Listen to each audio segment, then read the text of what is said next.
Ayton of Friendly Pensions, and today we're going to discuss the 5 myths surrounding auto-enrolment. Welcome, Nick. Thank you for joining me. Thank you for inviting me. Okay, the first myth that we have is regarding postponement. If a company's staging date is still 6 months away, if they apply for a 3-month postponement period, will this give them more preparation time? Well, one of the things that you find at talking to a lot of small businesses is that there's a lot of misunderstanding around postponement. All of the small businesses that will have received a letter from the regulator will have the staging date mentioned, which is a date that is calculated by the regulator based on the size of your payroll. Now, that staging date is set in stone. You have to do everything you can to try and achieve that. Postponement can be used as a strategy to handle certain classes or certain groups of staff. For example, new joiners. So you can use postponement to delay those new joiners enrolling into the scheme to give you more time to think about how you may want to handle those new members of staff. So it doesn't really give you any more preparation time at all. You still have to have procedures in place by your staging date. Yeah, not at all. It doesn't give you any more time. Staging date is the staging date, and if you have the view that you do have more time, the danger is that you will be fined. I mean, the fines are substantial, and the staging date is there to encourage employers to be ready in time. So yeah, don't be fooled by postponement because it doesn't buy you more time. Okay. Another myth that we're coming across is many companies are assuming that their accountants will take care of the complete procedure for them. Is this the case?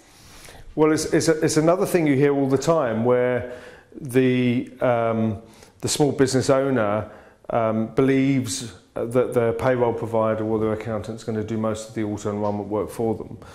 The fact is it's the employer's obligation to make sure they're ready in time. You cannot assume that your accountant or your payroll provider is going to do much of the work at all. Most of the accountants that we've spoken to, the large bulk of them don't really have a view on auto-enrolment. So the best thing to do is go and have a chat with your accountant and payroll provider and ask them what they can do and how they can help you, but don't assume that they're going to do all the work for you. Okay, what happens if they've appointed an IFA or an accountant as their point of contact for auto-enrolment for the company? Well, it's quite likely that some small employers have made that decision to ask an IFA to handle the auto-enrolment process for them. But nothing really changes, because if you don't meet the timetable and the process isn't run in a compliant way, it's not the IFA that will be in trouble, it will still be the employer. So it's the employer's obligation. Getting some help is fine, but the employer has to stay on top of it, because that's the buck stops with the employer. Right, so I think the advice there is to check whether your accountant can assist you and don't rely on him being responsible for the task. Now, another myth that we're coming across is that a lot of companies will have an existing pension scheme in place. Now, they're assuming that they can use this pension scheme for auto-enrolment. Is this true? Well, it possibly. I mean, it is unlikely that if you have a fairly old pension scheme, a lot of small businesses have pension schemes in place quite often for directors. So if the scheme's been around for a while, it is unlikely it's going to be compliant for auto-enrolment. And the main reason for that is some of the older schemes are just not flexible enough. They don't allow new joiners, they don't allow people to leave the scheme. Some have limitations on contributions or age limits. So don't assume that your scheme will cope with auto-enrolment. Ask your pension provider and get some feedback from them whether they think it's compliant or not. Right, okay, so don't just assume that all the pension schemes that you have will be compliant for auto-enrolment. Now, another problem that we're coming across is that many companies are really not aware on how much administration is involved. Now, is it possible for the companies to administer the auto-enrolment process completely by themselves? It's something we hear all the time, that small businesses have convinced themselves they can do this themselves. the reality is small businesses don't really have lots of spare capacity or available resources. They're often down to 1 or 2 people in the back office running accounting and handling the payroll. If you're going to try and approach auto-enrolment manually, there's just too many moving parts to do this. If you break auto-enrolment down, there's at least 33 separate tasks and lots of other things that you need to do, which takes dozens of man-hours.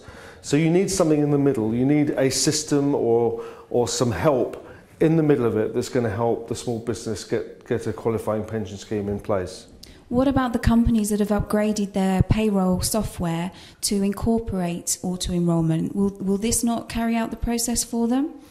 There is a lot of activity from payroll software companies who have added a degree of auto-enrolment functionality to their software. Small businesses may be a little bit confused or assume that that's going to do most of the auto-enrolment for them. Unfortunately, these new modules tend to focus on just doing the assessment piece, which is actually the easier piece. The most important part of auto-enrolment is to show that you are running a compliant process from beginning to end. So whatever you're doing, whatever you're using, the system must be able to handle and record all the different communications that go on between the staff and the company and the pension company and the regulator, in fact. And payroll systems just don't do that. So the important thing is to ask your payroll company, if they say that it does everything, is to say, well, does it provide me with an audit trail? If the regulator comes knocking on the door, will I be able to show that I run a compliant service? Right, okay, so it's a good thing to check whether your payroll system does do an audit trail, because a lot of them will not, and there's still an awful lot of work for you as a company to do.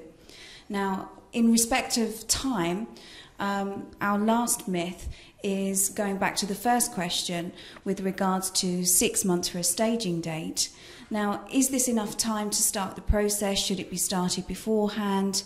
How long should you give to start the auto-enrolment procedure? The straightforward answer to that is start as soon as possible. Even if your staging date is 6, 12 or further out, it's never too soon to start. The reason being is that there's an awful lot of information gathering you need to do at the beginning, and it does take time. And in a small business context, you know, the people that have to gather that information have to do their day jobs as well. So you need plenty of time. 6 months is a period of time that everyone talks about as being the optimal.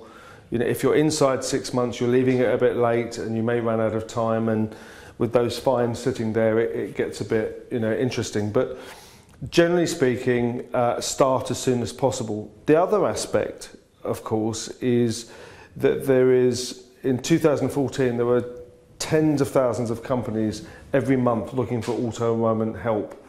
And the demand is so great that there may not be enough suppliers, companies like us, in the market to help the small business owner. So the other benefit of starting early is to almost ensure you're placed in the queue. Get with auto-enrolment, have a look at it, take it seriously, start the conversations, because then you'll have a much better control of what you need to do to get a qualifying pension scheme in place by your staging date. So in summary, Nick, your advice is that postponement does not really give any more preparation time. The companies should not assume that their accountant is going to be taking the procedure away from them, or that they will be able to help them. The same with an existing pension scheme that may not be compliant. And also in respect of the large amount of administration, you really are going to have to allow at least 6 months to start the auto-enrolment procedure. Thanks very much. Thank you.